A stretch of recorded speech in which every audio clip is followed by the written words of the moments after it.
wonderful, because as an actor, that's what I love more than anything. I love transformation, the idea that you can play something different from yourself, something other.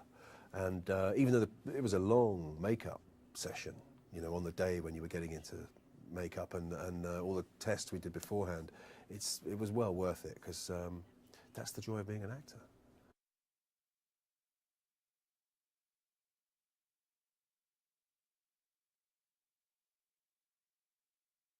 On a daily basis, it was about 3 or 4 hours in the morning and an hour taking it off at the end of the day. That's the bit that nobody thinks about, is, you know, having got into it and then cut, so everybody goes home and you're left trying to get this stuff off you.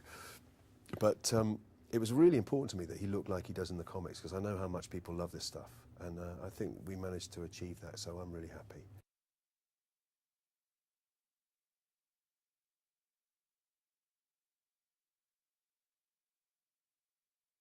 I didn't know anything. I mean, I knew about Marvel and DC. I knew about some, you know, the kind of A-list superheroes like Superman and Batman that we all knew about, but Green Lantern I had absolutely no idea. So it's been a fascinating journey finding out about it.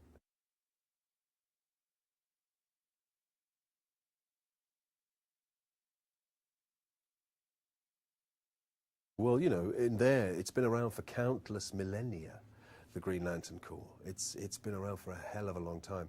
And the human race, relatively, is young and inexperienced and untried. So for a guy whose whole life is about the efficiency of this group of policemen, if you like, universal policemen, this corps, to have a young, untried, untested human come on board, especially inheriting the ring of his great mentor, is not something he's very happy about.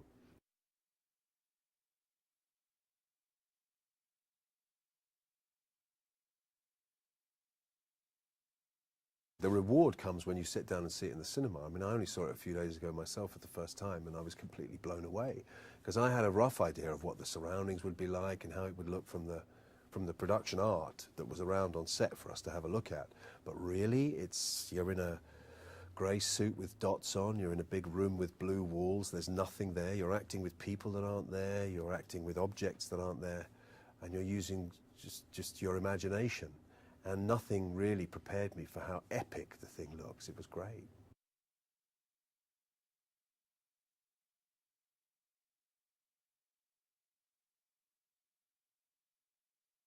Yes and no. I mean, it's nice to have people there that you're meant to be actually doing a scene with, but the reality is, even in traditional filming, there are times when it's impossible for the person that you're talking to actually be there. So you'll take an eye line somewhere off a point and imagine the person is there. You know, they may be over here saying their lines, but actually you're looking here. So in a way, it's the same thing, but just magnified.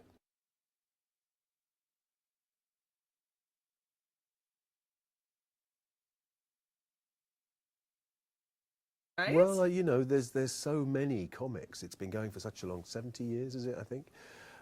It's been around for a long time. There are a hell of a lot of storylines. There's such rich source material that if it's something that people like, why not make more?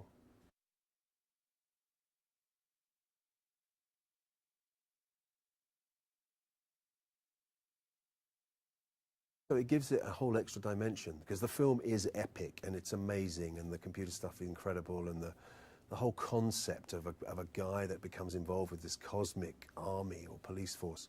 There's all of that, but there's more than that. There's the fact that there's the history of these comics and when they were written and why they were written. They were really kind of covert instructions to young people, in a sense, with themes like coming of age, taking on huge responsibility, you know, conquering your fear. And I love it that that's all in there.